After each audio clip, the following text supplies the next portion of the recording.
So once again, I am welcoming you for the next session by Professor A. Kumar.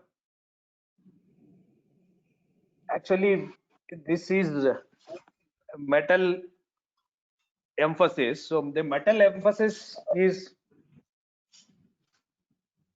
predominantly now it is which we have planned during this workshop is DED and powder bed.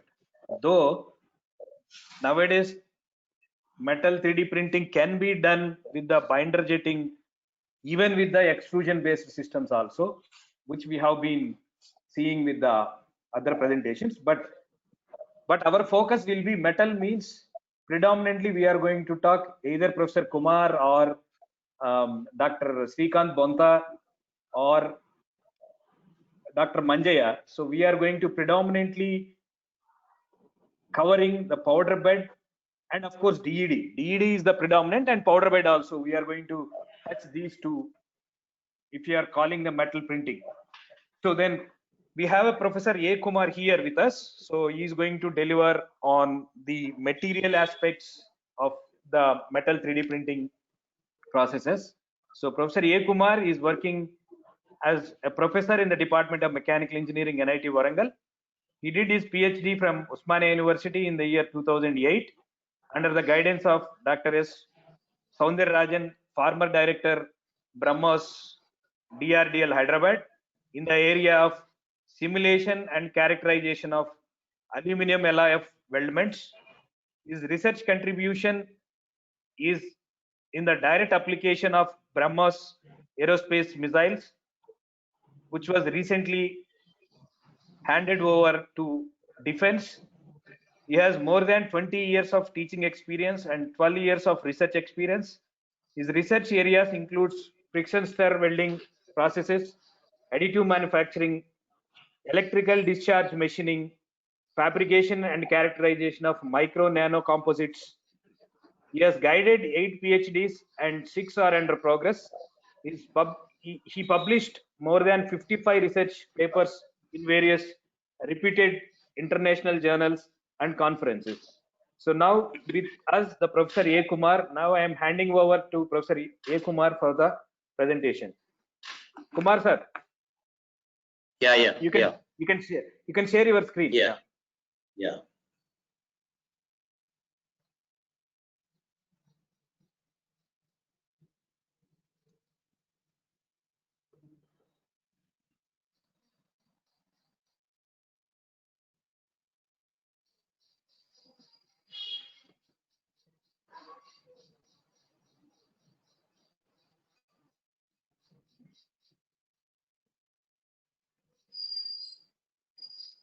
Okay. Are you able to see? Yeah. Go to slide mode, sir. Yeah. Full slide. Yeah. Fine. Full slide only. Yes. Yeah. So good morning, everybody. Thank you, Dr. Ravi Kumar, introducing to the audience for my brief profile. So mostly, many of them are working in additive manufacturing and in the different fields.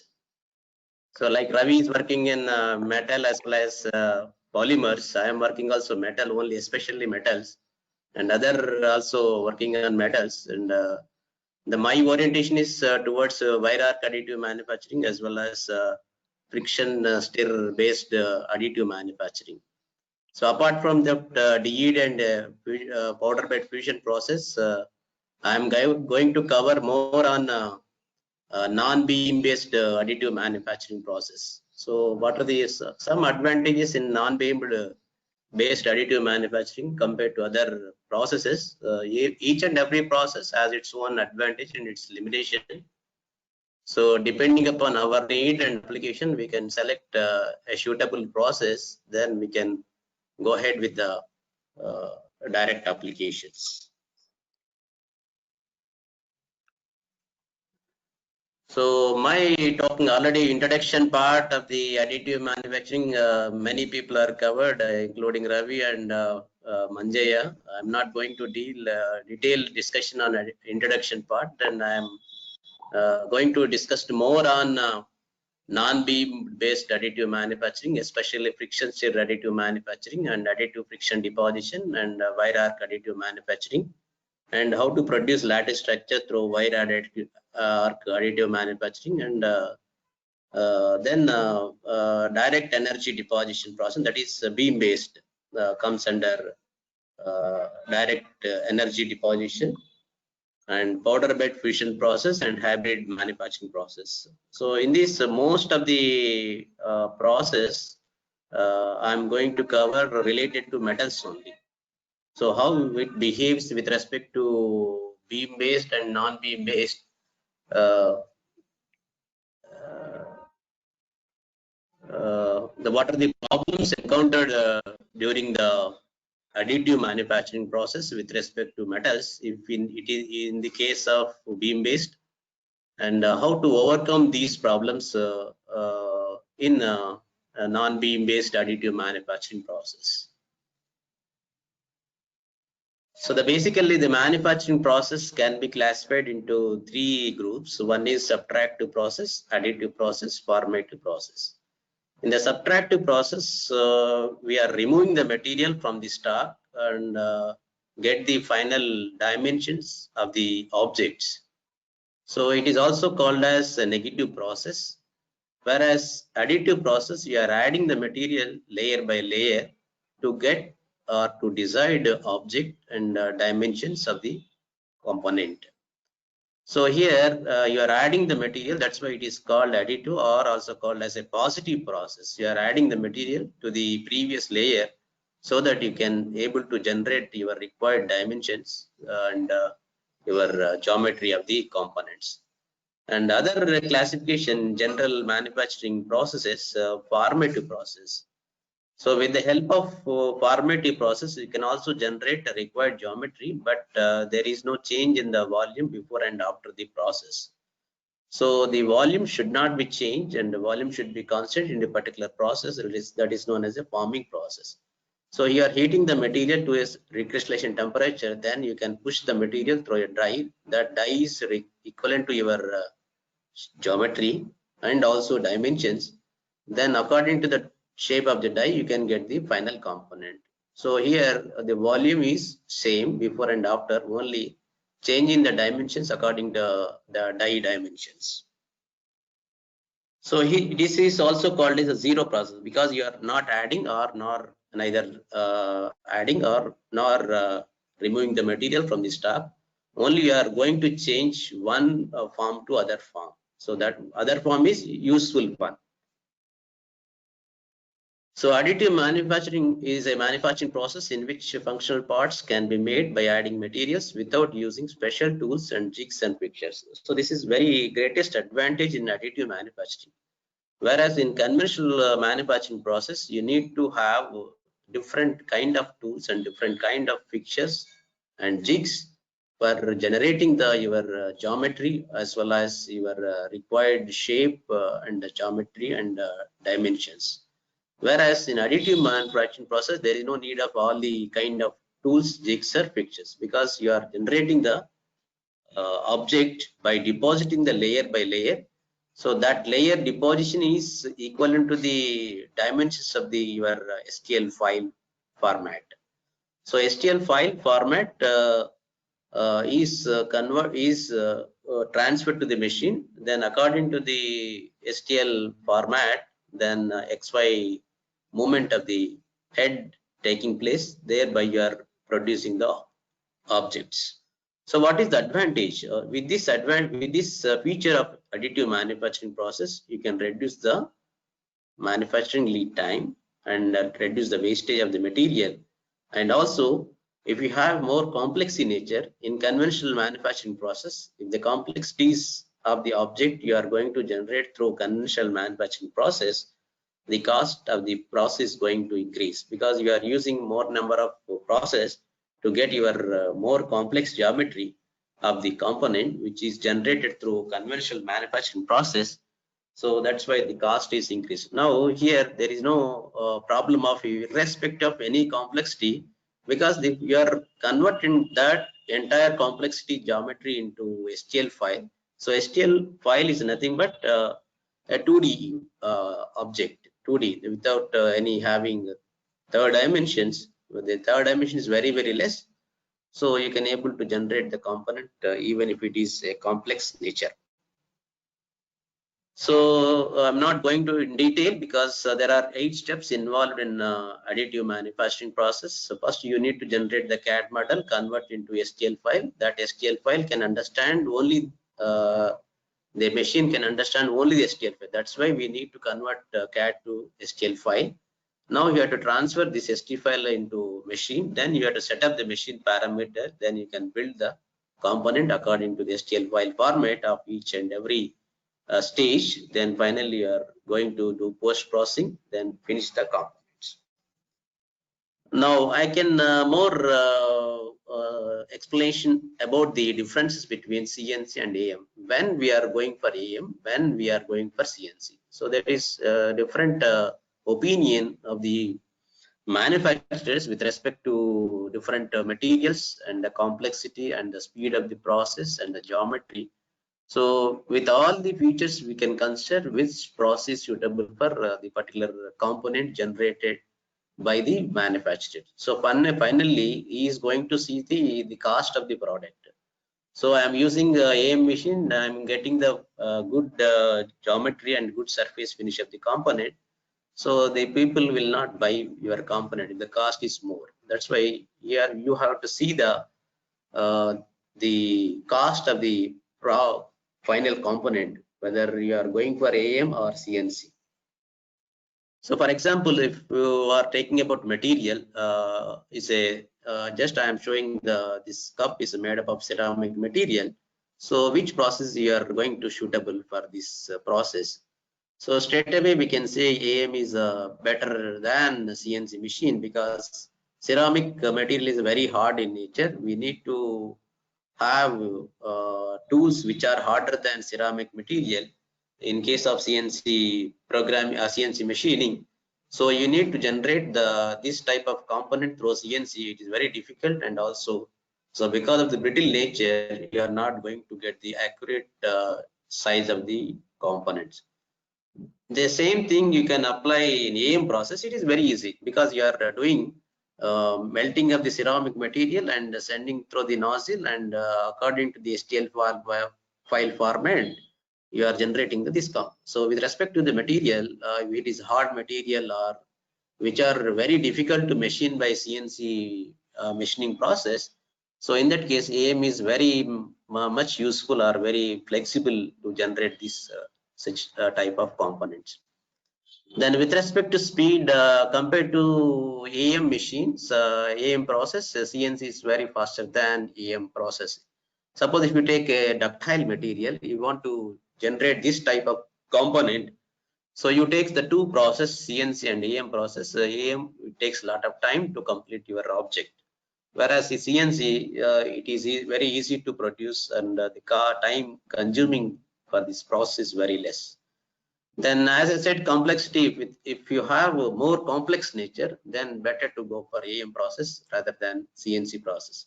So nowadays, the tools used for dice and other electronic industry, they are making the cooling channels in different complex geometry to increase the heat transfer rate so that the life of the component is going to increase. For generating the such type of complexity of the cooling channels, so AM is the best suitable process than CNC process. Then with respect to accuracy and geometry, the CNC is better than AM process. We need to work on more to generate the CAD file and convert into STL file. There are some problems encountered for getting the accurate geometry and as well as accuracy. So you need to think of if it is more accurate required, then you can go for CNC. That also depends upon again the type of material which are using for these two processes. The programming wise, CNC and AM, it is very easy to understand. We can we can learn through any kind of mode. Then coming to the CNCs, we can call it as a 2.5D process, whereas AM we can call it as 3.0D process. Why it is? So in a single setup, if you take AM process, you can generate this component in a single setup. So without changing the setup, you can generate the component very easily. Whereas CNC, it is not possible, or it is impossible to get the object, 3D object in a single setup. So that's why it is called 2.5D process. So at least you have to change the component from the check to the other portion. Then you need to remove the unwanted material in the already fixed check portion. Then finally you are going to get the object. So that's why it is called a 2.5D process. Now you can have a lot of time we are going to save while applying additive manufacturing process to produce any type of component with respect to complexity, with respect to different type of materials. You need to have a lot of time is you are going to save using this process. So how the AM process is suitable for a particular material based on the different criteria. Those criteria you can fulfill, then only you can select the suitable process. For example, what is the quantity you are going to produce through additive manufacturing process, and what is the material, whether it is a polymer or metal or ceramic. So depending upon, suppose metal, aluminum alloys, no need to go for additive manufacturing process because already well established in conventional manufacturing process. So then AM process is not feasible for a particular material. If it is ceramic, it is feasible. So like that, the next step is what is the production volume and what is the rate of production you are going to generate through this process, because it depends upon the demand. Then what is the customization, what is the part consolidation and geometry of the complexity. Then is it AM is suitable or not. Then if it is suitable, then you can choose the what is the size of the component you are going to generate. So normally AM machines will produce the components very limited size. That size also very limitation of the AM machines. So if you want to increase the large size, then AM process very costly. Even if you generate the large size of the component, but the size of the machine also going to increase, then there is no problem of producing the large size component, but it is not worthy. Then what is the duration of the product you are going to generate through additive manufacturing process? How much surface finish you are going to achieve? Then what is the tolerances? What is the feature size? And what is the life of the component? That also you are going to see. Suppose if you're talking about titanium Ti6Al4V, if you generate the component through additive manufacturing process, you are getting brittle structure. So that component is subjected to fatigue environment. The life of the component is very low compared to the component which is produced by conventional machining process. So depending on the applications, you are select the process. So the same components you are applying for wear and tear application, then AM of type Ti6Al4V is better. So depending upon application, depending upon the material, you have so many factors involved for choosing the particular AM process.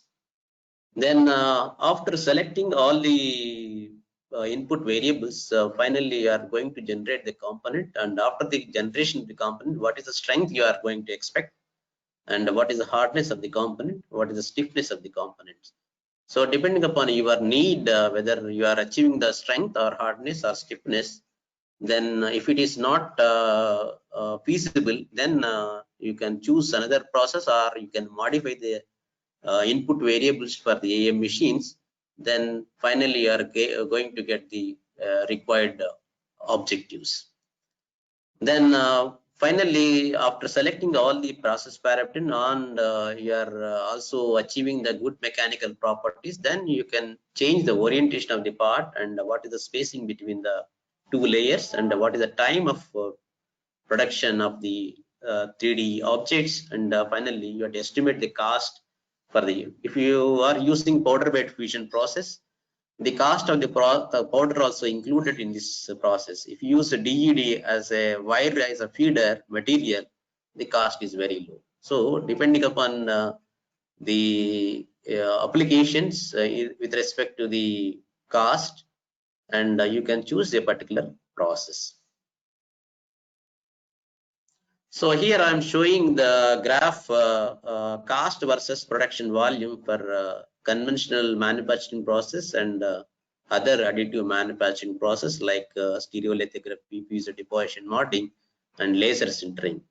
So just you can observe the graph. There is a break-even point there where intersection between the other additive manufacturing process and conventional injection molding process. So break-even point, after the break-even point, the conventional manufacturing process very low. The cost of the process very low compared to additive manufacturing process. If the production quantity is very high, then definitely you can go for injection molding process for producing the certain type of components, because the cost of the process very low compared to additive manufacturing process.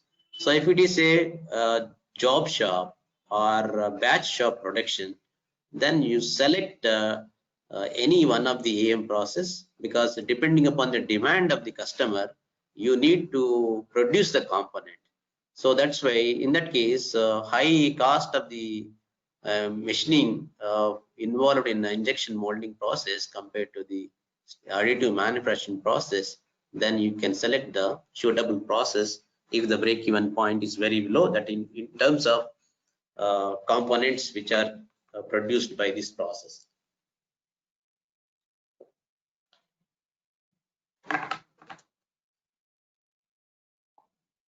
So there are different kind of applications. You can have a number of applications in AM process. We can also produce gold ornaments through additive manufacturing process. That is the latest technology. So if you go to hotel and in front of the hotel, there will be a additive manufacturing machine. Then you can give a order based on your family requirement. Then after dinner is over, then your component is ready. That is based on your requirement. They can generate the component very easily. So these are the applications related to aerospace and defense applications through additive manufacturing process. Now coming to my actual topic is on non-beam based metal additive manufacturing process. In that I am going to discuss on friction stir additive manufacturing, additive friction deposition, and ultrasonic additive manufacturing. So what is the importance of these non-beam based metal additive manufacturing compared to beam based like powder bed fusion process or laser beam or electron beam as a machine energy source for a particular metal additive manufacturing process? So here you can see, because if you are working on a dissimilar kind of material or materials which are very reactive to the environment. So for example, if you want to wish to produce a component of titanium Ti6Al4B through powder bed fusion process or DED technology, the problem you can encounter during the process is the material should be highly reactive nature. So you should have an environment, should not expose it to the atmosphere. So you need to create a vacuum in case of electron beam as a source, or otherwise you need to create inert gas atmosphere in case of non-electron beam as a source. So even if you have this kind of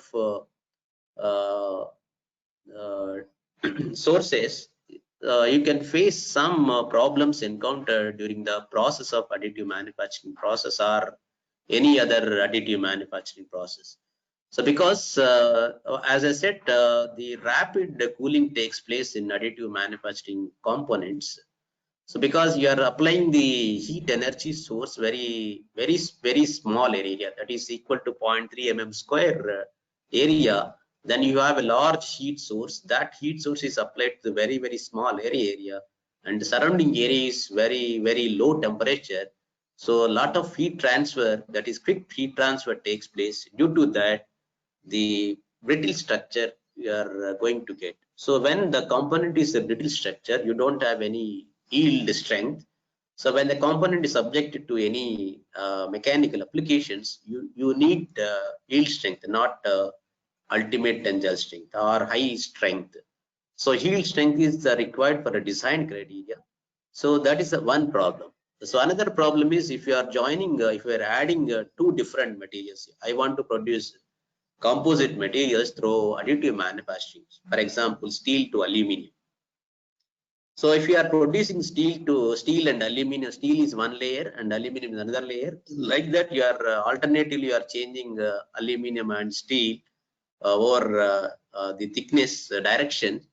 Then you can face a lot of problems. The problem is the main problem is cracking in beam-based additive manufacturing. So why cracking is appears because so there is no compatibility between the two materials because steel is different category and aluminum is different category. So aluminum is purely uh, uh, the non-iron based alloys, whereas steel is iron based alloys. So apart from this, melting point temperature and its physical and chemical compositions are different. Due to that, intermetallics are formed. Those intermetallics are very brittle structures, so they are initiates the crack because of the formation of the intermetallics. So you are not able to generate the components with a combination of steel and aluminum through beam-based additive manufacturing. So in that case, you have to look for other processes where it is compatible or the particular process to generate this kind of two materials. So in that case, you have to go for other alternative solutions where the metal is not melted. So have you learned in BTech or MTech programs solid state welding process? In solid state welding process, dissimilar joining is very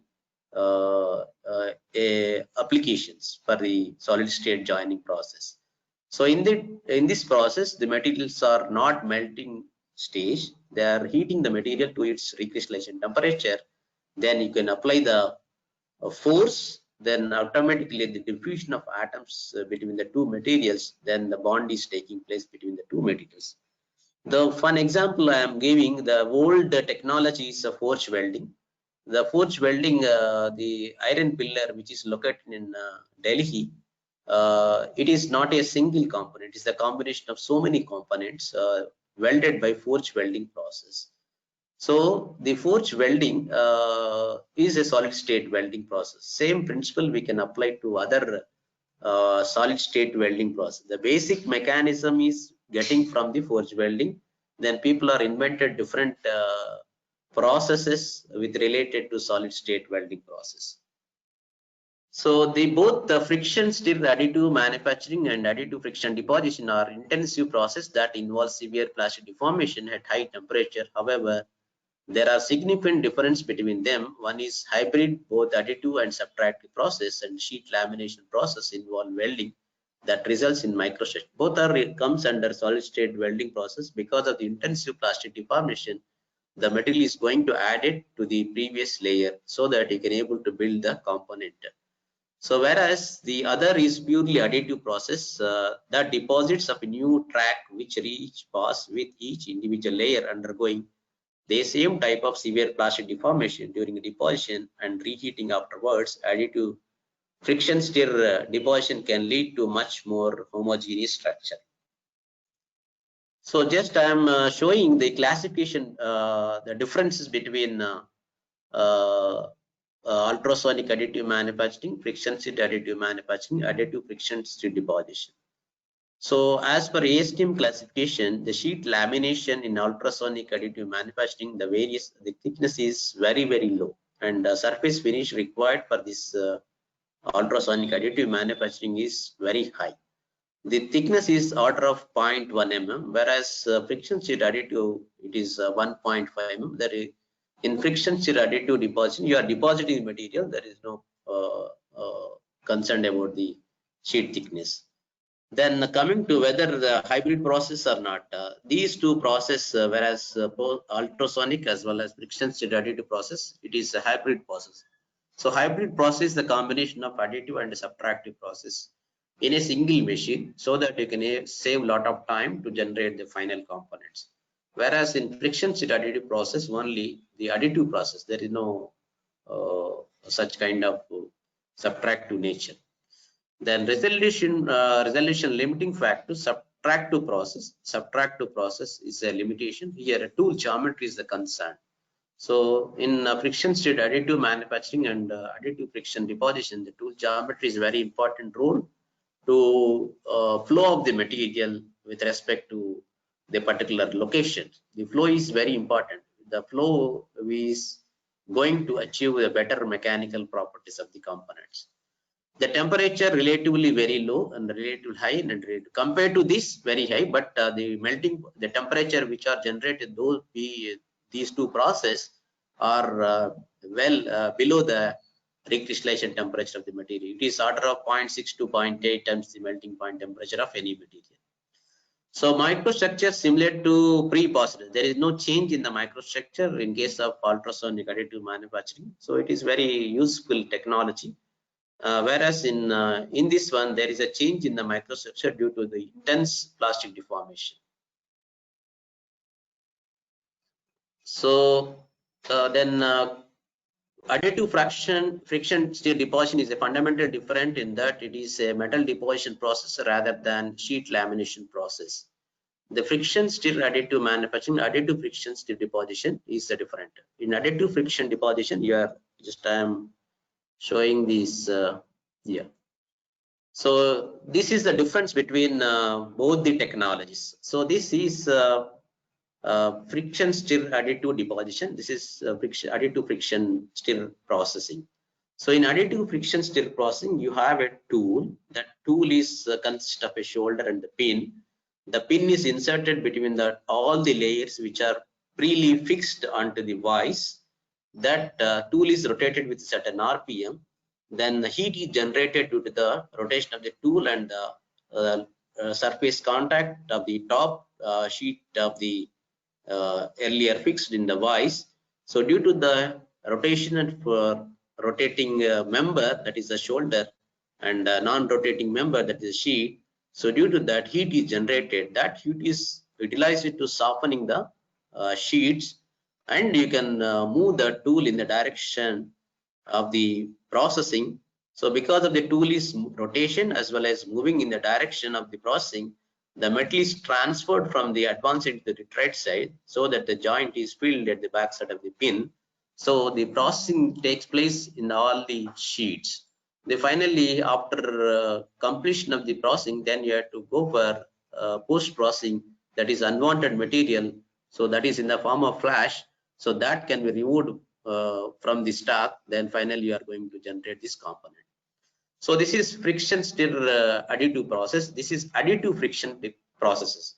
The tool, the process is same. Then the machine is same. Only you are changing the tool. Here the tool is a solid one, which consists of the shoulder and the pin. Here the tool is hollow one. In the hollow nature of the tool is used. So the wire is that is feeding material is fixed in the hollow portion. Then this tool shoulder is rotated with a certain RPM. So due to that, heat is generated between the substrate and the tool. That heat is transferred to the feeding material stock. That feeding metal is the melting point temperature or recrystallization temperature is very low than the tool shoulder material.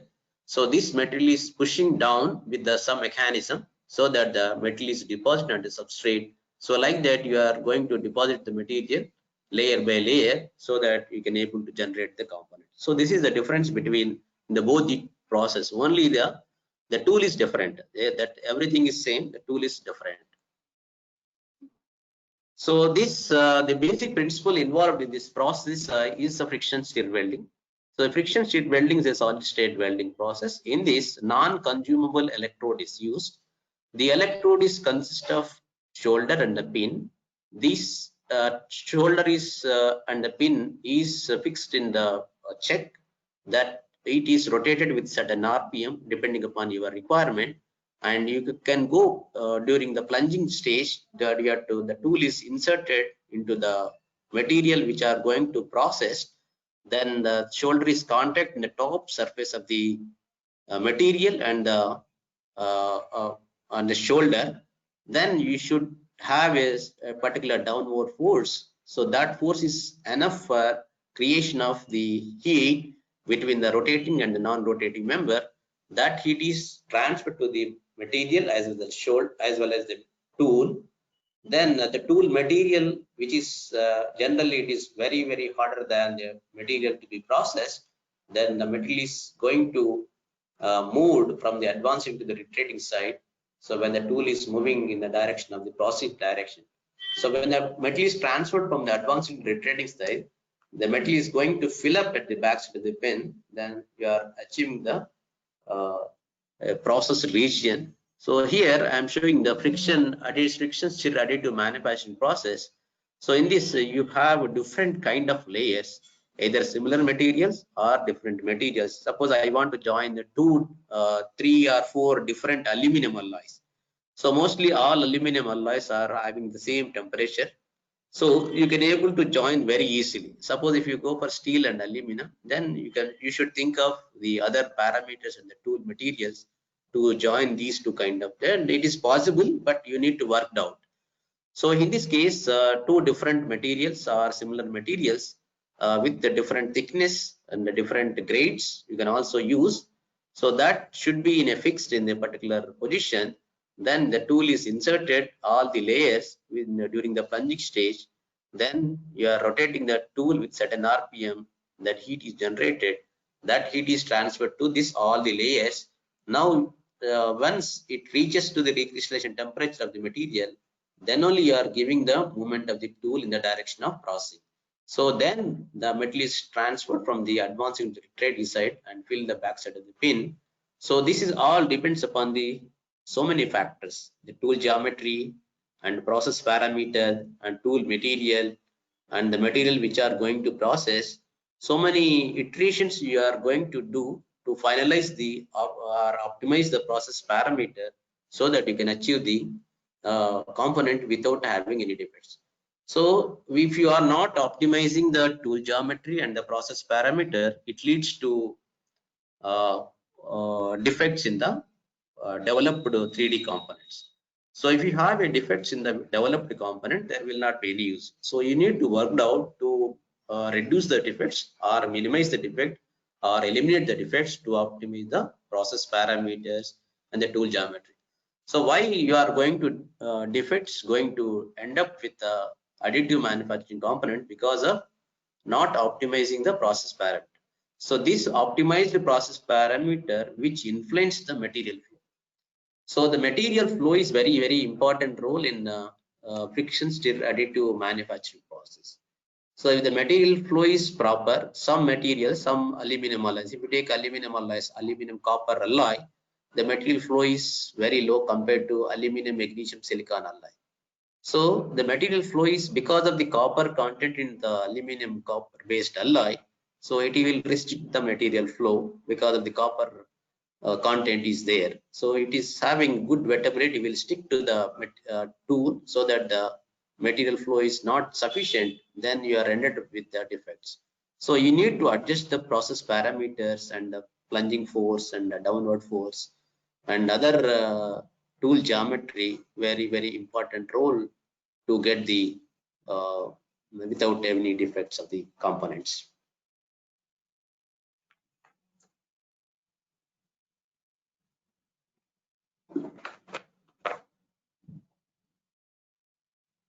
So this I am showing one video related to friction stir additive friction process.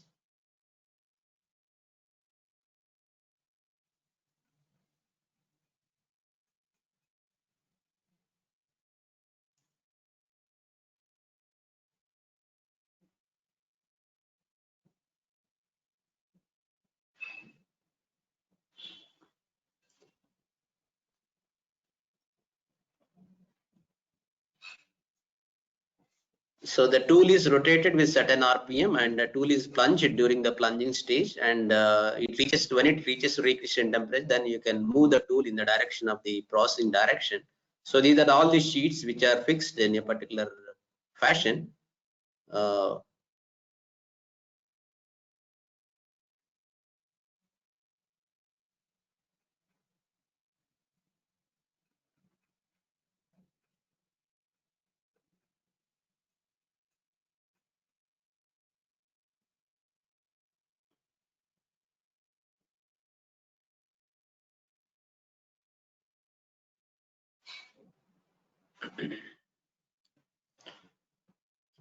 So additive process over. Now we are going to see subtractive process. He is fixed the tool.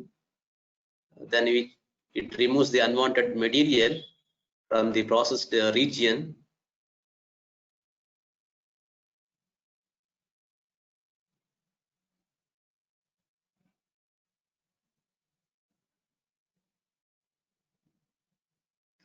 Yeah, these are the final components. Very easy to produce, and the cost of the process also very low compared to other processes.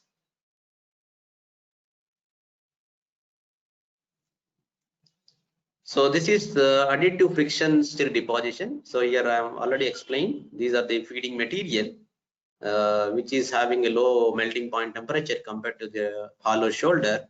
Then you can have a certain mechanism to feed the material according to the deposition rate of the material which are deposited on the previous layer. Yeah.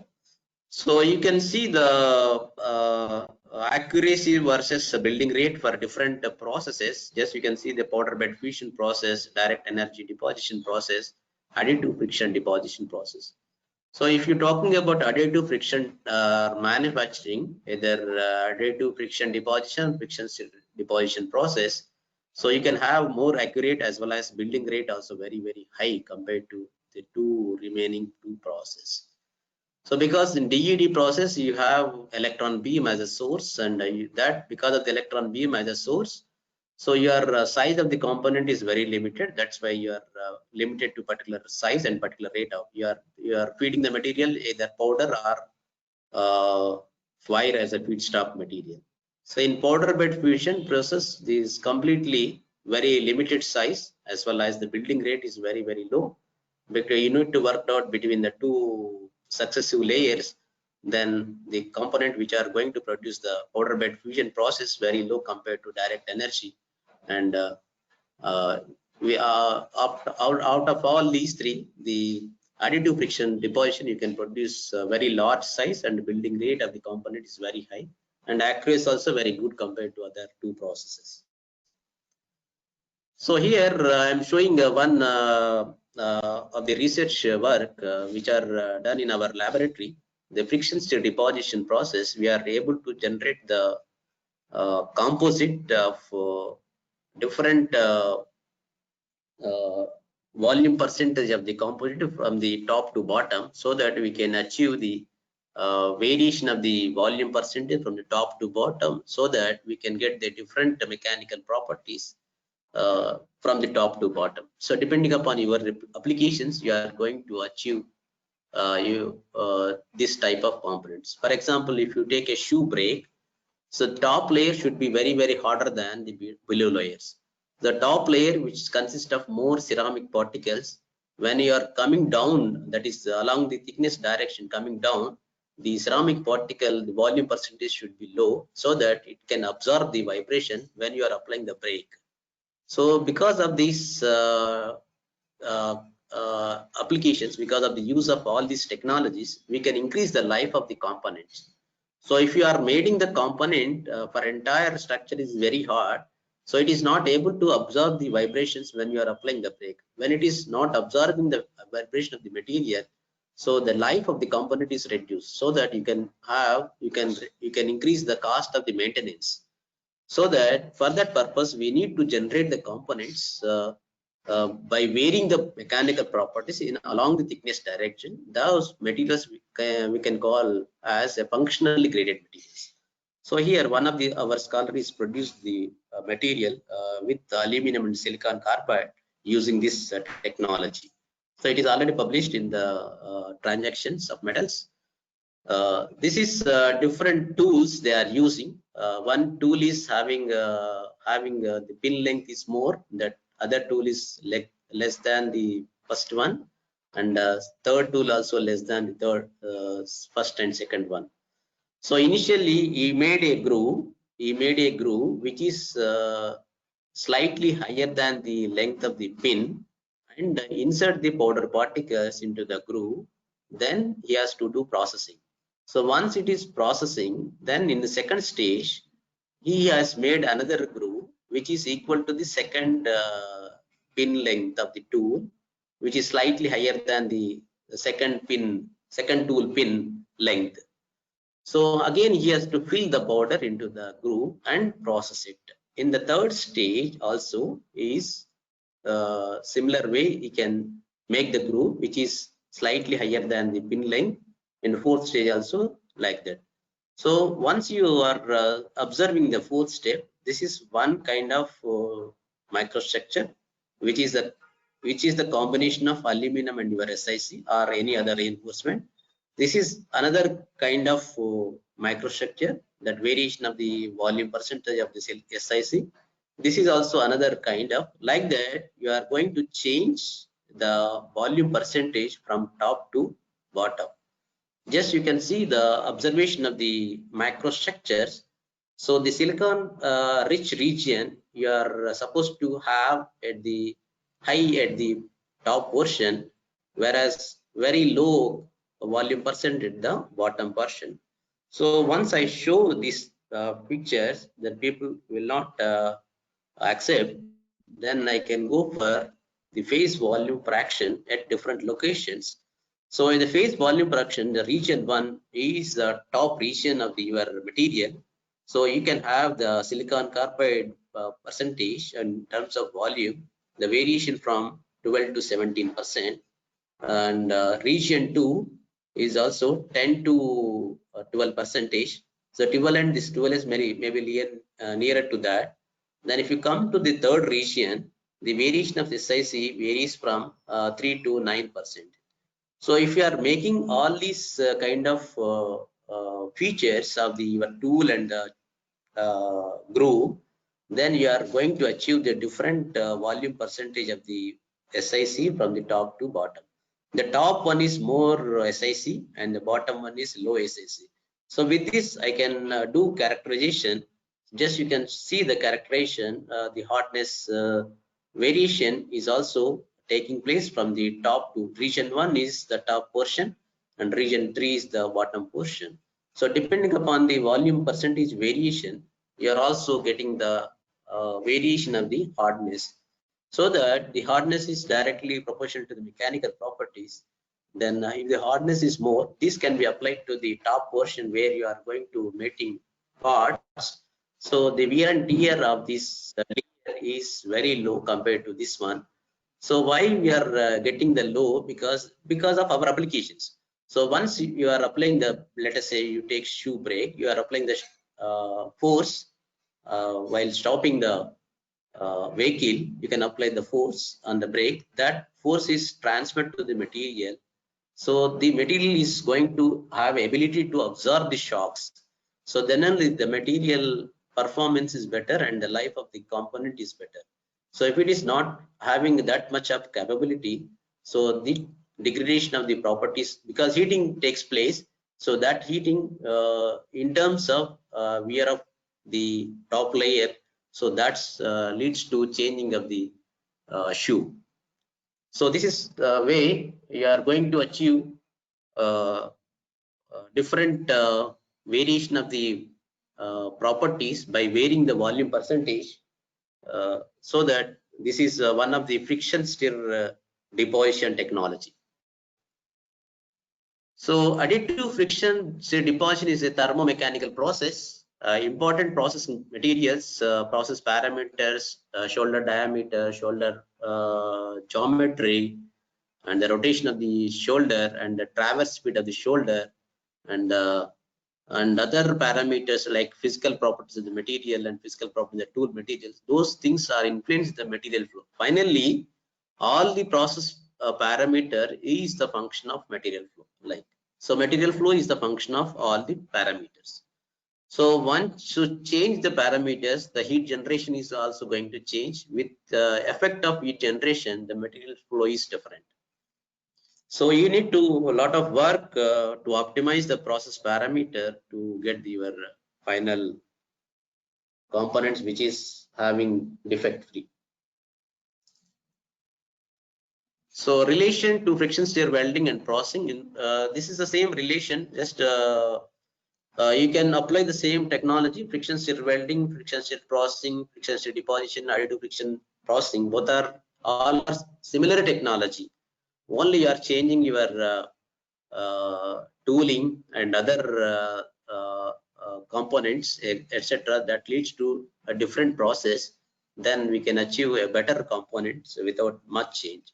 So you are making the different composites also with this technology. So first layer is let us say copper, second layer is some other aluminum powders, in the third layer some other powders, so that you can generate the different volume percentage as well as different materials, so that you can able to generate the component very easy. So what are the capabilities? Because you are not melting the material. So if you are not melting the material, you can have a lot of advantage. One is porosity is concerned. So if you are talking about powder bed fusion process or direct energy deposition process, because you are melting the material and you are allowed to solidify the material. So during solidification process, the porosity existing is inbuilt in the component itself, because you are not giving sufficient time to allow the bubbles which are formed during the melting process. So that's why it leads to porosity. So the porosity in this case, because you are not melting the material, there is no problem of porosity. You are not melting the material, there will not be any use of inert gas environment or any other vacuum environment. So if it is a material reaches to its recrystallization, it is above recrystallization temperature or reaches to melting point temperature, so many problems will concern with respect to porosity and hot cracking and elemental segregation, dilution, aggregation of finally dispersed oxides. So one of the another important issue is in when the metal is melting stage. So when the metal is melting stage, that metal is readily oxidized with oxide environment, open atmosphere, that forms oxides. So those oxides having a brittle structure, that leads to cracking. So those oxides always we can remove during the process. So that's why we are providing inert gas atmosphere in powder bed fusion or direct energy deposition process, so that we can avoid certain oxides. So even though if the purity of the oxygen, purity of the inert gas is not that much purity level, then you can come across these porosity due to the oxide formation or intermetallics formation. So many things are happens. So there are different kind of materials. So far we are working on basically our machine. We have a facility, a friction stir welding machine. So that machine is capable of processing or welding of only aluminum and magnesium and copper. Certain cases copper based alloys. Mostly we are working on aluminum, different aluminum alloys, different grades of aluminum alloys, combination of copper to aluminum, combination of titanium to aluminum also we have done. So titanium to aluminum is a very difficult task in powder bed fusion process. Whereas in this process, it is very easy to produce the components very easily, because there are two different physical and mechanical properties. Due to that, immediately it is ready to form oxides. So those oxides are very brittle nature, then it leads to cracking, immediately cracking. So once moment the solidifying the material, it creates crack. That's it creates a lot of noise also during separation of the materials in the form of cracks. So this is one of the literature source I'm presenting you. So they are the tantalum, copper, and niobium and copper. The images of bend test of tantalum and niobium coating. Niobium coating deposit on a copper substrate. This copper is substrate. Here tantalum is deposit on the copper substrate, and niobium is onto the copper substrate. So there is a lot of difference between the physical and melting point temperature of these two materials. So even though you are depositing through friction stir deposition, by taking that a particular tool which is having more harder than tantalum niobium, then you can able to generate the dissimilar combination of the components through friction stir deposition technology. So with this we can also see that So how can we believe that whether a component is good wettability or good bonding or not? Then they have performed the bend test. After bend test, if the bond is not formed perfectly between the copper to tantalum, so there is a crack appear on the interface between that copper and tantalum or the top of the tantalum also. So due to that, there will not be any crack appearance of even after bending of these two materials. Then you can say that the material is very good bonding ability between the copper and niobium materials. Or otherwise, you take the microstructure at the cross section and you can see the microstructure at this particular zone under the microscope or SEM analysis. Then you can able to observe easily whether the crack is there or any void is there in between these.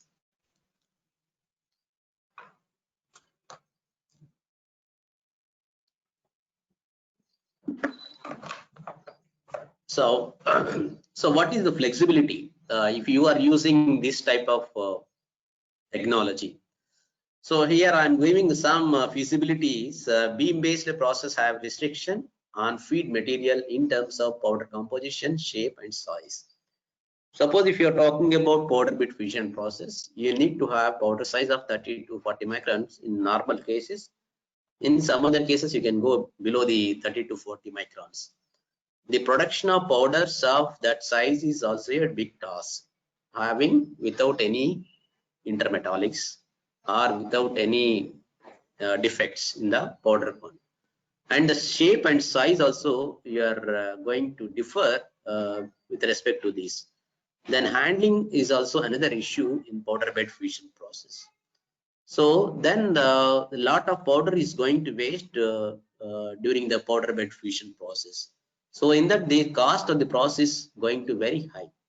Then if you're taking this friction stir deposition process, this improves a greater barrier for widespread implementation of the metal AM. In contrast, additive friction deposition can use a solid state made rod of cast or wrought alloys. Now we are already well developed technology, either casting or forming or forging.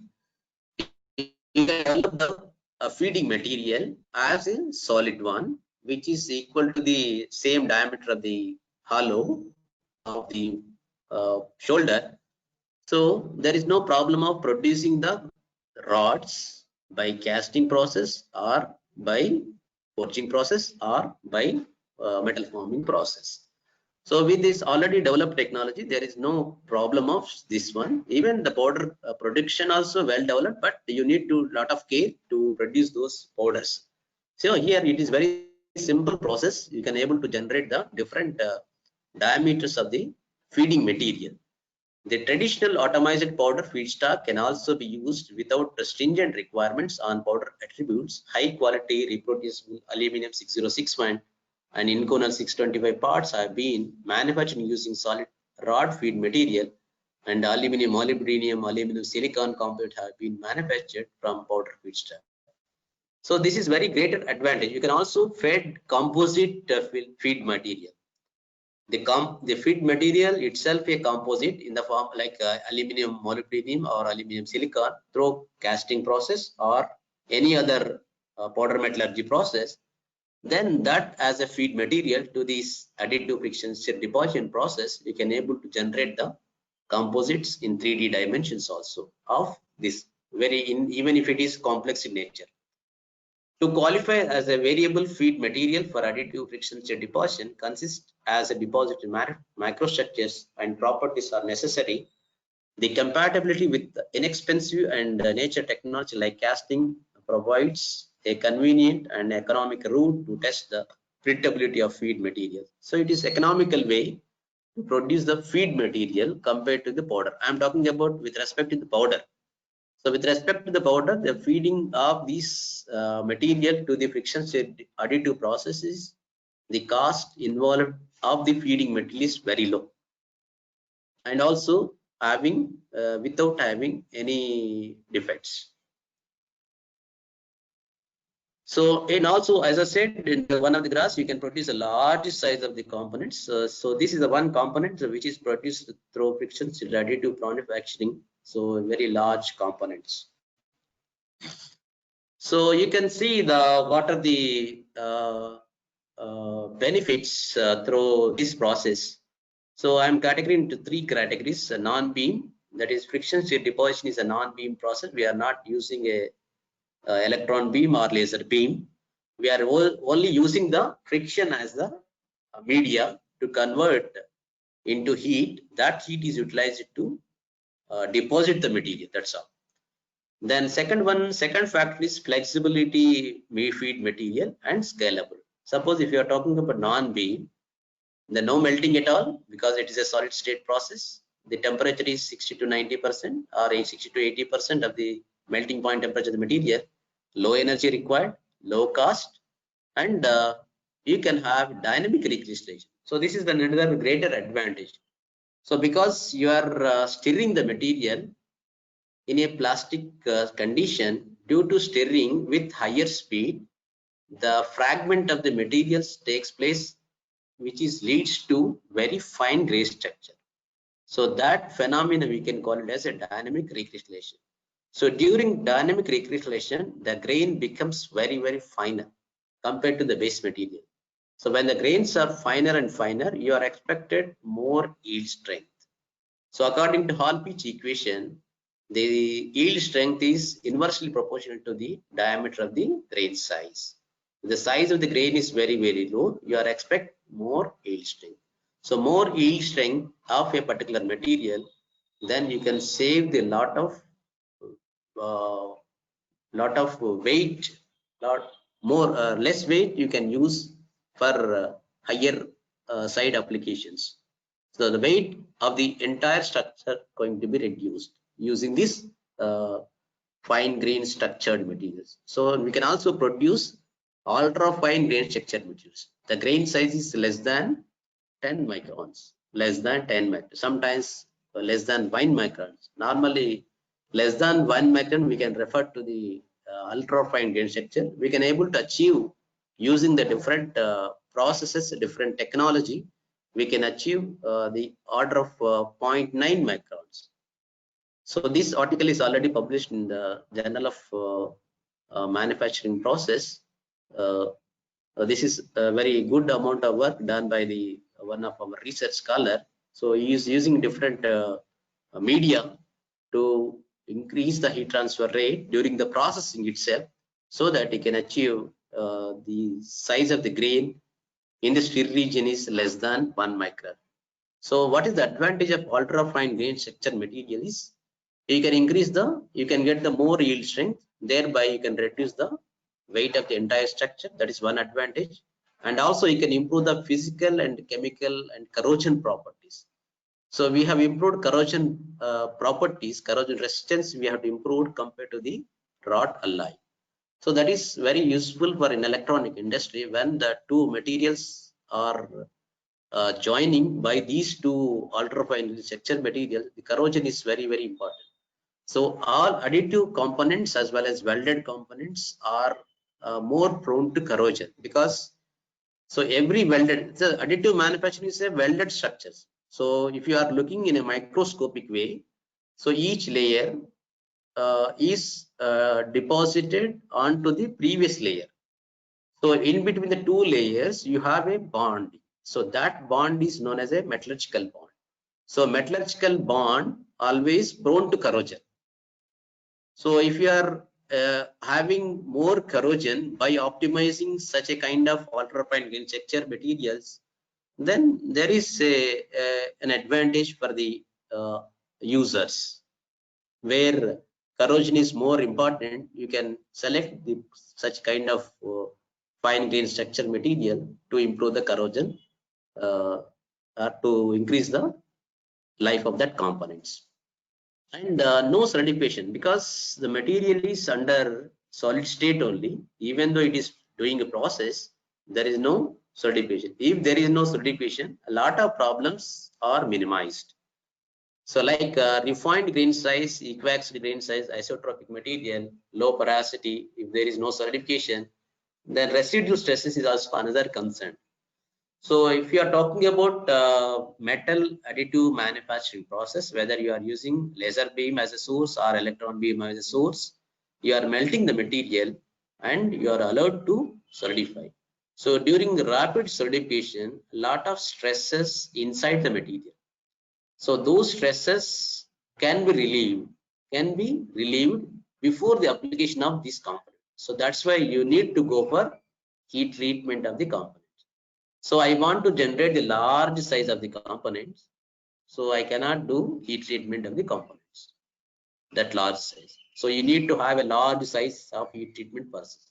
So there is a limitation. If the smaller size of the components, then you can go for heat treatment so that you can reduce the stresses which are induced in the during certification, or the grain refinement takes place during the heat treatment process, and good bonding should be taken place during the heat treatment process. So due to that, you can improve the properties before after the heat treatment process.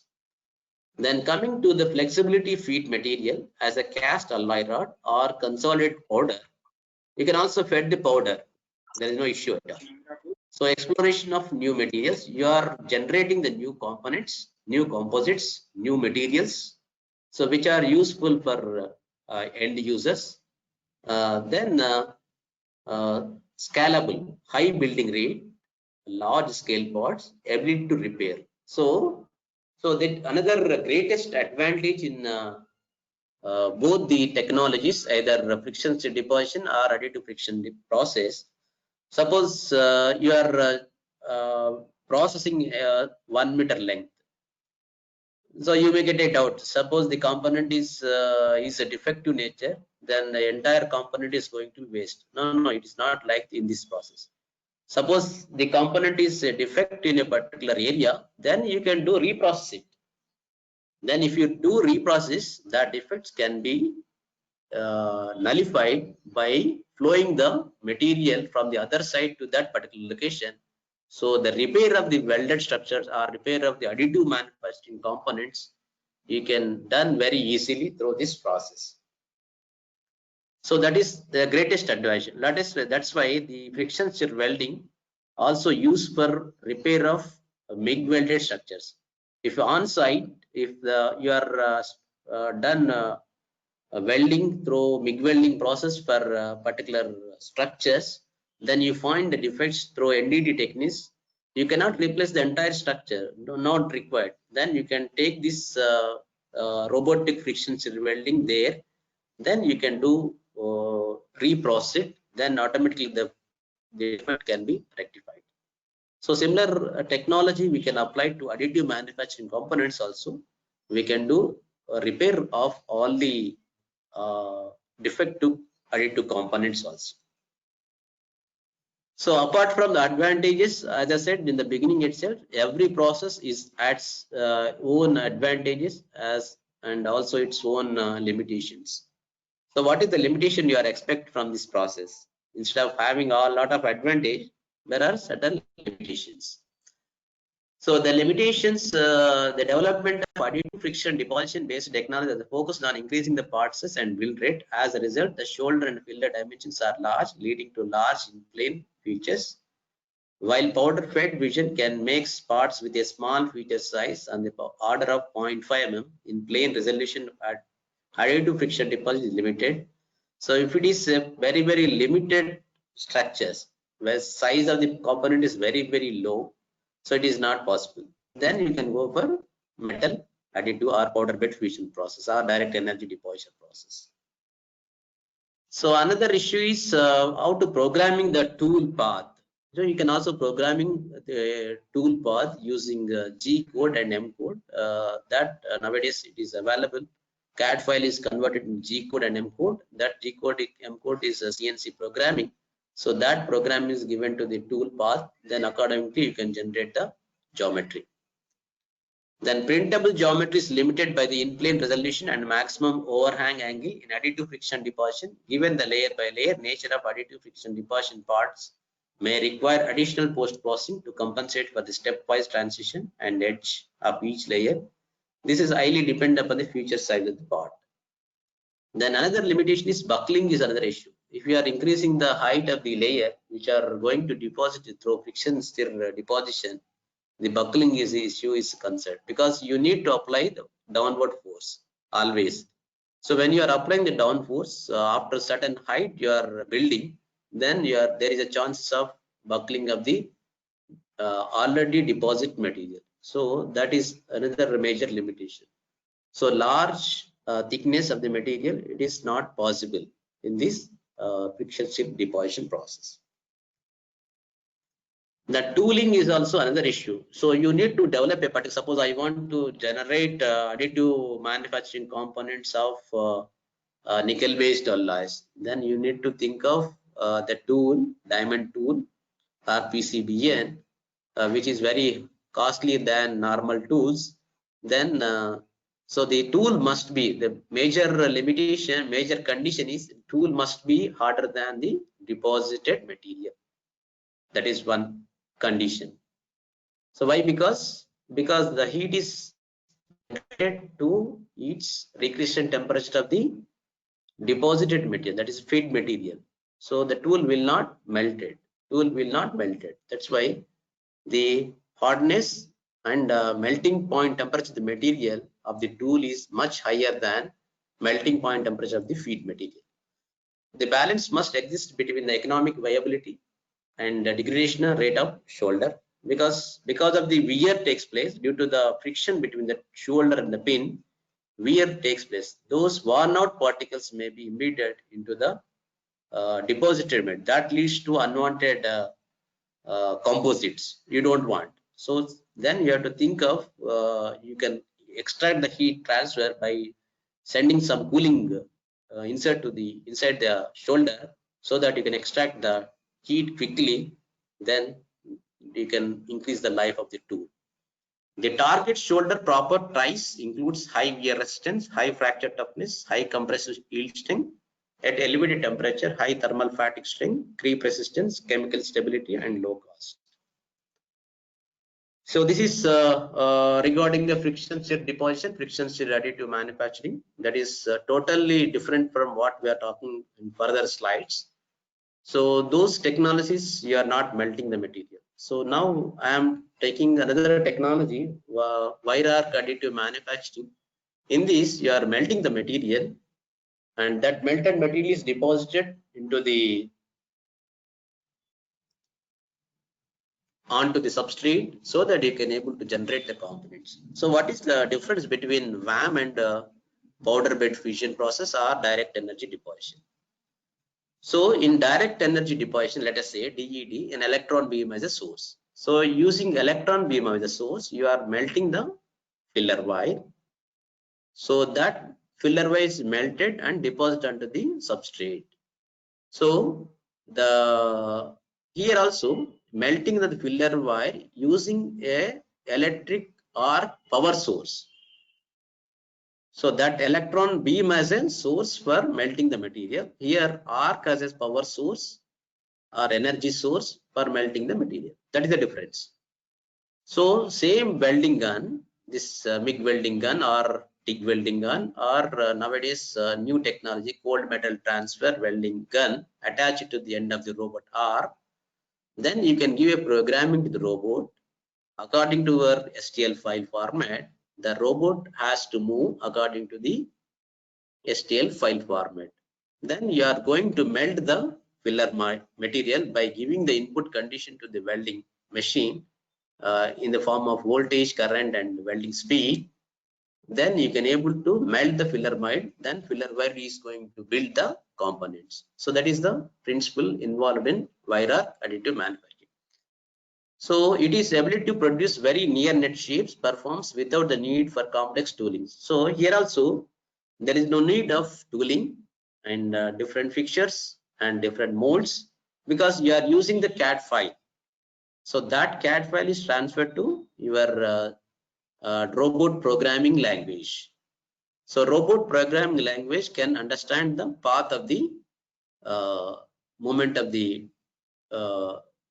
robot arm. So accordingly, robot arm is moving according to the the programming. Then you can able to build the components. So with the large size of the robot arm, you can also increase the volume of the production rate. So the efficiency of the production, efficiency of the developed component is much very higher than metal additive manufacturing process. So it is not a new technology. So it is just, you can see in my slide, first patent in 1920, way back. The VAM is probably the oldest, outward, simplest, but least talked about in the range of additive manufacturing. So because in those days, the development of CAD/CAM not much developed.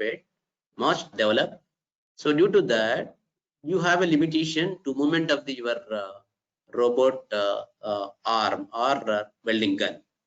So if you have a restriction to the movement of the welding gun, you cannot generate the 3D components. So only you can weld it. So now after development took place in the CAD/CAM environment, now you have to integrate with the CAD/CAM to your robot welding gun or robot MIG welding gun. Then automatically you can generate the 3D profile very easily. So with the resolution of approximately 1 mm and deposition rate between 1 to 10 kg per hour or more, depending on arc source, you can also generate a more amount of material. So you can see it 1 to 10 kg per hour. If you have more number of arc sources combined to or attached to the same welding robot, you can able to generate large quantity of material deposited into the substrate. So latest technology, just recently I have gone through the one video for building the ship building structures through wire arc additive manufacturing in 1 week. So entire ship is manufactured in 1 week through wire arc additive manufacturing process. So normally shipbuildings are structures are steel material, so you can able to generate the material very easily. So that is the greatest advantage through wire arc additive manufacturing. So you can see the worldwide who are working in wire arc additive manufacturing: Japan, Australia, United States, Kingdom, UK, China, South Korea, and Australia. Many of them are working in this area. Then there are different synonyms related to wire arc additive manufacturing process. One is welding based deposition, welding based rapid prototype, 3D welding, 3D micro welding, near net shape manufacturing, hybrid layered manufacturing, shape deposition manufacturing, shape metal deposition, direct energy gas metal arc welding based additive manufacturing technology. So multiple power source arc welding based rapid prototyping. So all are a synonym of wire arc additive manufacturing process.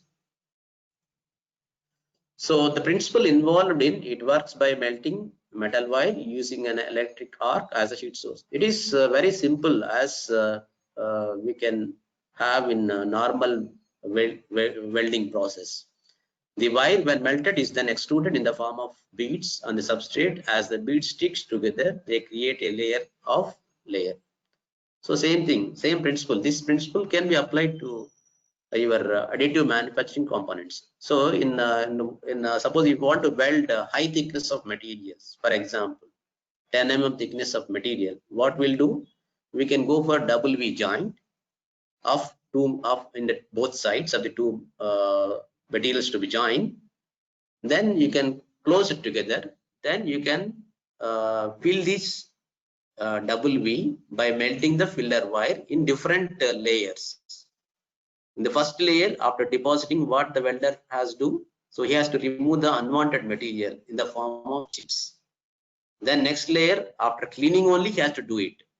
So like that, after each layer, he has to do cleaning process. So when the cleaning is done perfectly, there is a perfect metallurgical bond between the one deposit layer to the next deposit layer. So why it is oxides are formed? Because it is working under the open atmosphere. So because of the material is melted, so the melting melted material is converted into oxides. So those oxides are float on the liquid metal. So during solidification process, that will be on the top layer of the deposit layer. So the top layer should be removed. So that top layer is very brittle nature. These oxides of steels very brittle nature. So same thing in additive also, additive manufacturing process also. So you can apply the inert gas environment so that there will not be any formation of oxides. If there is no formation of oxides, there will not be no problem of the metallurgical bond. So using fire as a feedstock, the basic process has been used to perform local repairs on damaged and worn components. This is very greatest advantage. Suppose if you have a repair on a turbine blades in a power plants, so you cannot take it out the turbine blade, take it out from the plant, and you cannot repair. So you can go there and you can on site, you take this machine on site, then you can repair it very easily. So that is the greatest advantage. Repairing can be done in on site. So depending upon the nature of heat source, we can have different classification. If it is a MIG welding, the gas metal arc welding, in this you can use the CO2 as a shielding gas or argon, either helium or argon. Sometimes depending upon the material to be deposited, you can also mix the mixture of both argon and helium. Then tungsten based, because the tungsten based is a very slow process, but the quality of the additive components is much higher than GMAW as a source. The GMAW process is very fast process, so you can build the material very quickly compared to gas tungsten arc welding. So wherever the surface finish and the quality of the component is required, then you can go for gas tungsten arc based. Then sometimes you need to go for a welding of our deposition rate is much higher requirement, then you can go for plasma arc welding. The choice of VAM techniques directly influence the process conditions and production rate for your target components. So this is energy source, various process, GMAW. Sometimes now the latest technology in the GMAW process, cold metal transfer welding. Why it is called as a cold metal means, so you are melting the material and deposit the material under substrate due to the gravity or different types of mode of metal transfer. So during the mode of metal transfer also, the welding power source will have certain voltage and certain current. So due to that, heat is available during the metal transfer. But in actual practice, so during the metal transfer, there is no need of heat. But during the stability, due to stabilization of R, you have to maintain the stabilization of R, you need to maintain certain background current. So then only you can have a low background current, low welding voltage for the during the transfer of the melting. That's why we can go for sometimes pulsed mode of welding transfer. So even the pulsed also you can have limited current and limited. So in cold metal transfer welding, so extraction of the powder filler memories, forward and back forth technologies inbuilt in the machine. So during retraction process, when during the metal is deposited at the particular instant, retraction of the filler metal takes place, then deposition takes place very low current compared to the pulsed MIG welding process. So just this is a picture I'm showing. So this is a robot, this CMT welding gun or MIG welding gun. Then this is the end of the welding gun, you have electrode. So it depends upon the energy required for melting the material. So the same amount of material is your extruded from the welding gun, that is extruded material, that is out of the tip portion. So once you give the proper current and voltage, this arc is initiated, then the metal is deposited under substrate. This is substrate, then you can deposit the material which is equal to the your STL file. So this is the schematic diagram, the electric arc source, the powder, the feed material, then because of the arc, the feed metal is melted, then metal is deposited layer by layer. So this is welding, CMT welding power source. I'm showing one video.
Yeah. So here I'm showing the different materials through produced by additive wire arc additive manufacturing process. Just you can see the inconel material. So this is one layer, this is another layer. In between the two layers, there is a perfect bond between the two layers. So then only you can achieve the better mechanical property. If the bond is not perfect, so whatever the component produced through wire arc additive manufacturing or additive manufacturing process, so the properties are very, very low. So here also you can see aluminum alloy 4043 and titanium alloys we can able to produce very easily. Then you can see the different materials, for example, titanium, aluminum, steel, nickel, and bitol. So there are first one is having good weldability, and 5 indicates the severe problems that is not weldable. So suppose if you take this as titanium, residue stresses which are generated very low, and deformation is very low, and oxidation is more. So that's why you need to work. Suppose you have this chart, you need to work how to avoid the oxidation. Then you can create an inert gas environment so that you can reduce the oxidation formation. So like that, depending upon the material selection, you can go for, always you can look for residual stresses are very low, delamination is not expected, oxidation also very low, and surface finish also very low, and crack formation also very low, and deformation also very low. So like that, you can think of the different solutions for reducing or eliminating the such a unwanted one from the existing literature. So the quality is concerned, already explained, TIG is better than MIG and plasma, and feedstock design, wire design. And after that, you can also go for heat treatment. Naturally, any welded components, you can go for heat treatment so that improve the mechanical properties. Then this is also very important. Interpass cooling is very, very essential. So normally in between each layer, so you have to take some time to deposit the next layer. So why? Because you have to maintain the interpass temperature. So once you maintain the interpass temperature, there will not be any formation of intermetallics. So if the intermetallics are not formed between the two layers, then there will not be any problem. So that's why you need to apply some cooling gas during the process, so that reduce the temperature at the particular zone and reaches to required level of temperature, then you can improve the process rate so that you can improve the building rate. The quality is a concern, distortion because residual stresses, microstructure, hardness, because you are melting the material. That's why the residual stresses are coming to picture. Then distortion is another issue. If you are melting the very small thickness of material or very low thickness, the distortion is a major issue in the concern.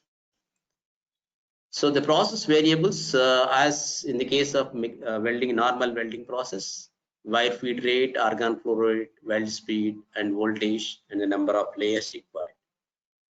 So now just I'm showing the different mode of metal transfer. So this is flight mode of metal transfer. This is short circuit mode of metal transfer. So when the metal is melted and going to depart on the substrate, then because of the gravity, the molten metal droplets deviates from the location. So when it is deviates, you are getting like these shapes. So this is unwanted for us for end applications. Then you need to think of to reduce the gravitational effect. Then you can go for other kind of metal transfer, that is short circuit transfer or cold metal transfer welding machine, so that you can eliminate all these kind of defects. Then you can also produce the components through using the movement of the robot arm by taking the input from the G and M codes, and based on your CAD file data, you can also build the component horizontal or vertical or top to bottom, bottom to top also you can produce. The gravity is a issue. Then in that case you can apply the argon or helium pressure. You can increase the pressure more than the gravitational pressure, then there is no issue of dropping the material from the location. So these are the various kind of objects you can generate from this wire arc additive technology. So this also one video, you can generate the components, lattice structures. So lattice structures normally space grid structures. It consists of nodes.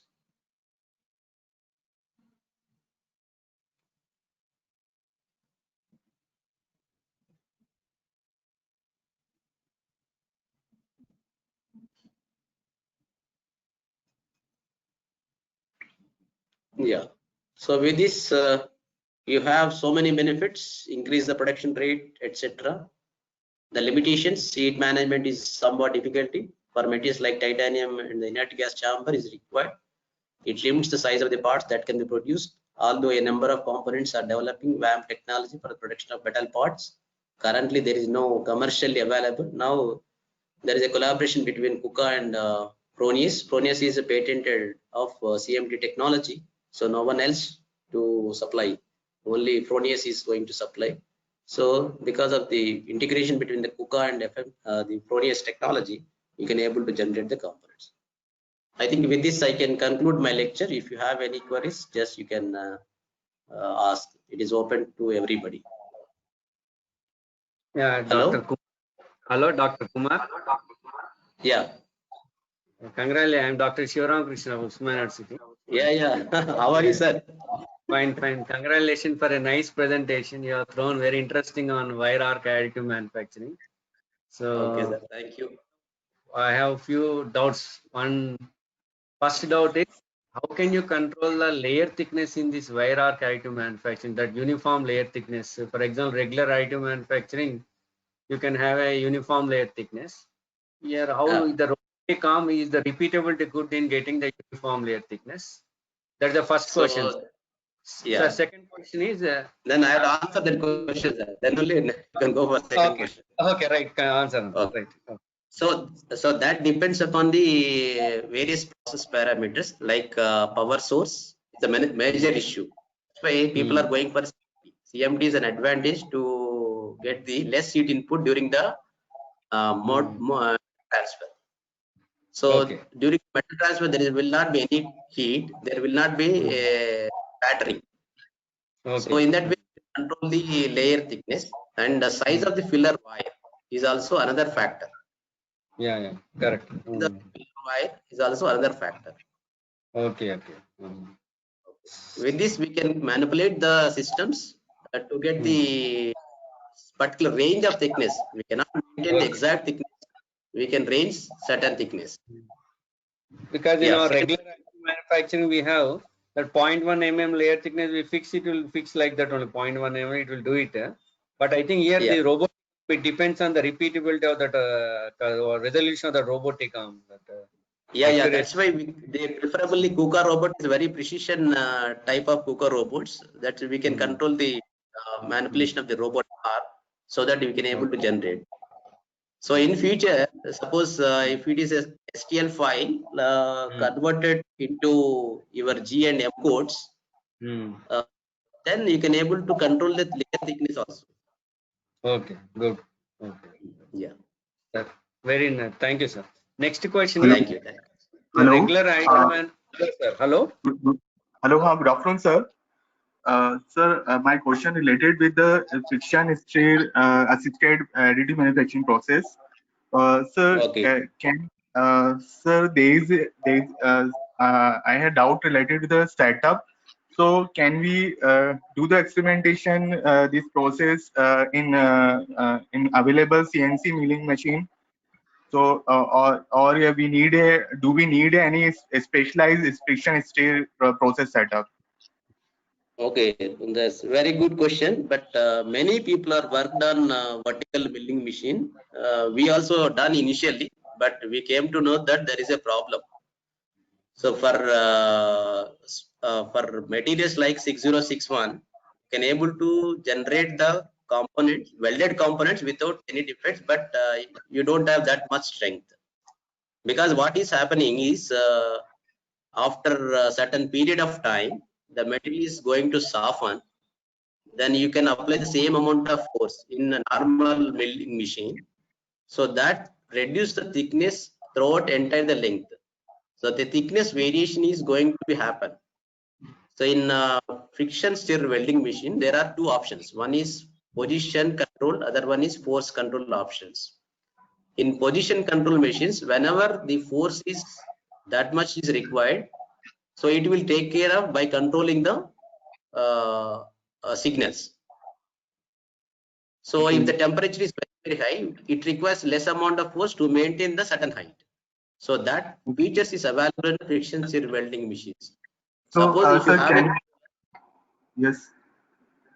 Sir, can we not convert the for special attachment in our milling machine, CNC milling machine? So if so there you need a controller which controls the force. okay, sir. That you need to develop. Okay. Okay, sir. Sir, I understand. Sir, one more question related with the additive friction stir deposition. So, sir, Okay. can we use this process for cross processing of AM part for improving the surface quality by deposition of nanoparticles? There is impurities or defects. So, can we deposit the any nano peelers for this the surface irregularities? So can we use this process for cross processing? Yes, sir. Okay. Already I explained during my presentation. So Yes, whenever sir. the defects which are occurring either additive manufacturing process or welded components, you can do it. You can rectify through this process. You can avoid. You can also rectify all the defects which are already having in the components. Yes, sir. So Sam, the same question. That is the potential advantage for this technology. Okay, sir. Can we make this this arrangement in the milling machine also? CNC milling, this just like No, the that is the previous. problem. No, you need to control the force. How do you control the force? First of all. Okay. Okay. So still we need any separate separate special setup for this. No, Separate already machines are available. Okay.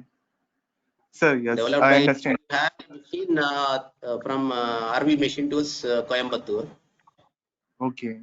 Yes, sir. Like Yes, sir. ETA Bangalore also developed specialized friction stir deposition and friction stir welding process also.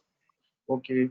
Sir, the one more doubt is just like a EDM, we have a EDM process. So suppose if we are using any reverse EDM, so that process will be the same as just like the reverse EDM. We use a coating purpose for using a reverse EDM. Reverse That will be EDM. the Okay. so Okay, if we you have are done some research work on deposition of the material onto the substrate through EDM process also. We have done. We can do it. yes, sir. Okay, sir. Yes, sir. I understand. Thank you so much, sir. Yes, sir. Okay. Okay, I Fine. got it, sir. Kumar sir? Yeah. Any Yeah, question? sir. Yeah. Yeah, I conclude, sir. Yeah, you can Sir, conclude. I have a If you There is a one question from the participant, sir. yeah. Yeah, what is the prerequisite for feed material size and as well as shape of for friction stir processing after the additive manufacturing is asking. Normally the shape should be cylindrical, symmetry, because you are using a tool which rotates. Because of the rotation, symmetrical nature is required. That is a prerequisite. The material which are using for deposition purpose should be low melting point temperature compared to the tool material. That is another requirement. Thank you. Yeah. Participants are having any questions? Shall we conclude the session? Somebody is going to ask something. Yeah. Sir, good afternoon. Ask me, sir. Yeah. Sir, in friction additive manufacturing. Yes. Hello. Tell me. Sir, do you need to, in friction additive manufacturing, do you need to lift the tool now and then for effective transfer of the material between the tool and the workpiece, or it will be as usual? No. Actually, you can have a separate mechanism to feed the material friction stir deposition process. Yes, sir, but because the tool is hollow. Yeah, you can feed the feed material through some mechanism. But since because you are digging the tool into workpiece and then transferring, and then No. I don't think No. The friction stir deposition is different. Friction stir deposition, you have only hollow shoulder. You don't have any pin. yes, The sir. shoulder is always on the top surface of the material to be deposited. Yes, sir. But in friction additive manufacturing, when you are feeding the material through the center, if you are not giving lift for the tool, then how the effective transfer of the material takes place between the tool and the workpiece? Because all the time. No. The mechanism is you can fed the material which is equivalent to the deposition material. No, I agree, sir. But there should be a place for the flow of the material between these two, between the workpiece and the tool. As you are this is compressing, is applying a compressive force onto the workpiece. Yeah. So how the transfer of the material takes place between these two? Yeah, do you have any idea of cladding? Cladding. So in cladding, yes, you are spreading the semi-solid material on the substrate. Okay, sir. So like this also here, due to the friction, the heat is generated, that heat is transferred to the feeding material. At the particular area, it is going to soften. Then you can give the feed to the downward so that the metal is deposited and moving. It is not stationary. Yeah, I know, sir. I know the tool is moving. Tool is moving. Tool is rotating as well as moving. So the bonding takes place only the zone confined to the inside hollow zone confined to the which is equal to the diameter of the feeding material. That's all. Yes. Okay. Yeah. Okay, sir. Thank you, sir. Okay, thank you. Yeah, if there are no I think questions, in Wire KDM, Kumar Garu, in Wire KDM, we can go for adaptive layer thickness also. No, we can change layer thickness in between intervals. Yeah, we can do it by changing the again process parameters. Okay, okay. In a regular item, we cannot go for adapt to layer thickness. Yeah, we cannot. In future, we can expect. Okay, right. Thank you. Okay, sir. If there are any no questions, I would like to thank on behalf of coordinators. Thank you for giving a wonderful session on this metal additive manufacturing, sir. Thank you very much, sir. Okay. So thank you one and all. Yeah. Participants, please, our lab session is going to start at 2:30. Please join within 2:20 on time. Thank you very much. Okay, I can leave the meeting. Yeah, please, sir. Okay.